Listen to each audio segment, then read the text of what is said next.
Bukhari 71-80. Hadits Sahih Bukhari 71. Bab tekun dalam mencari ilmu dan hikmah.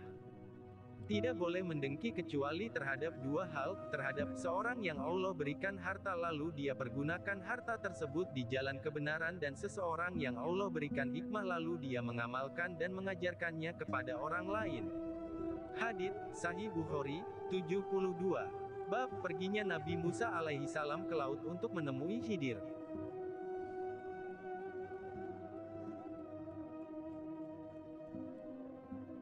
Aku dan temanku ini berdebat tentang sahabat Musa alaihi salam, yang ditanya tentang jalan yang akhirnya mempertemukannya. Apakah kamu pernah mendengar Nabi Shallallahu alaihi wasallam menceritakan masalah ini? Ubay bin Ka'b menjawab, ya, benar, aku pernah mendengar Rasulullah Shallallahu alaihi wasallam bersabda, ketika Musa di tengah pembesar Bani Israel, datang seseorang yang bertanya, apakah kamu mengetahui ada orang yang lebih pandai darimu? Berkata Musa alaihi salam, tidak. Maka Allah Ta'ala mewahyukan kepada Musa alaihi salam, ada, yaitu hamba kami bernama Hitlir. Maka Musa alaihi salam meminta jalan untuk bertemu dengannya. Allah menjadikan ikan bagi Musa sebagai tanda dan dikatakan kepadanya, jika kamu kehilangan ikan tersebut kembalilah, nanti kamu akan berjumpa dengannya. Maka Musa alaihi salam mengikuti jejak ikan di lautan. Berkatalah murid Musa alaihi salam, tahukah kamu tatkala kita mencari tempat berlindung di batu tadi? Sesungguhnya aku lupa menceritakan tentang ikan itu, dan tidaklah yang melupakan aku untuk menceritakannya kecuali setan. Maka Musa alaihi salam berkata, itulah tempat yang kita cari. Lalu keduanya kembali, mengikuti jejak mereka semula. Maka akhirnya keduanya bertemu dengan Hitlir alaihi salam. Begitulah kisah keduanya sebagaimana Allah ceritakan dalam kitabnya. Hadits Sahih Bukhari 73. Bab sabda Nabi, ya Allah ajarkanlah dia Alkitab. Ya Allah, ajarkanlah dia kitab. Hadits Sahih Bukhari 74. Bab kapan dibolehkan mendengarkan pendapat anak kecil. Ku datang dengan menunggang keledai betina, yang saat itu aku hampir menginjak masa balik, dan Rasulullah sedang salat di Mina dengan tidak menghadap dinding. Maka aku lewat di depan sebagian saf, kemudian aku melepas keledai betina itu supaya mencari makan sesukanya. Lalu aku masuk kembali di tengah saf dan tidak ada orang yang menyalahkanku. Hadits Sahih Bukhari 75. Bab kapan dibolehkan mendengarkan pendapat anak kecil. Aku mengingat dari Nabi, saat beliau melumuri air ludah beliau di wajahku, saat itu aku baru berumur 5 tahun. Hadits Sahih Bukhari 76. Bab pergi menuntut ilmu.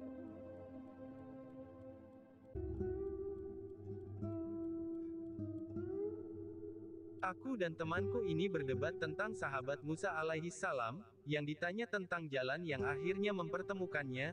Apakah kamu pernah mendengar Nabi Shallallahu alaihi wasallam menceritakan masalah ini? Ubay bin Ka'b menjawab, ya, benar, aku pernah mendengar Rasulullah Shallallahu alaihi wasallam bersabda, ketika Musa di tengah pembesar Bani Israel, datang seseorang yang bertanya, apakah kamu mengetahui ada orang yang lebih pandai darimu? Berkata Musa alaihi salam, tidak. Maka Allah Ta'ala mewahyukan kepada Musa alaihi salam, ada, yaitu hamba kami bernama Hitlir. Maka Musa alaihi salam meminta jalan untuk bertemu dengannya. Allah menjadikan ikan bagi Musa sebagai tanda dan dikatakan kepadanya, jika kamu kehilangan ikan tersebut kembalilah, nanti kamu akan berjumpa dengannya. Maka Musa alaihi salam mengikuti jejak ikan di lautan. Berkatalah murid Musa alaihi salam, tahukah kamu tatkala kita mencari tempat berlindung di batu tadi? Sesungguhnya aku lupa menceritakan tentang ikan itu, dan tidaklah yang melupakan aku untuk menceritakannya kecuali setan. Maka Musa alaihi salam berkata, itulah tempat yang kita cari. Lalu keduanya kembali, mengikuti jejak mereka semula. Maka akhirnya keduanya bertemu dengan Hitlir alaihi salam. Begitulah kisah keduanya sebagaimana Allah ceritakan dalam kitabnya. Hadits Sahih Bukhari 77. Bab keutamaan orang yang berilmu dan mengajarkannya.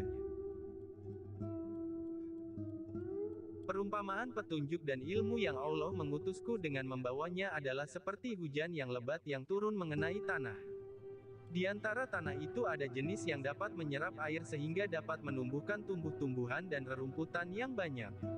Dan di antaranya ada tanah yang keras lalu menahan air tergenang, sehingga dapat diminum oleh manusia, memberi minum hewan ternak dan untuk menyiram tanaman. Dan yang lain ada permukaan tanah yang berbentuk lembah yang tidak dapat menahan air dan juga tidak dapat menumbuhkan tanaman. Perumpamaan itu adalah seperti orang yang faham agama Allah dan dapat memanfaatkan apa yang aku diutus dengannya, dia mempelajarinya dan mengajarkannya, dan juga perumpamaan orang yang tidak dapat mengangkat derajat dan tidak menerima hidayah Allah dengan apa yang aku diutus dengannya. Berkata Abu Abdullah, Ishak berkata, dan di antara jenis tanah itu ada yang berbentuk lembah yang dapat menampung air hingga penuh dan di antaranya ada padang Sahara yang datar.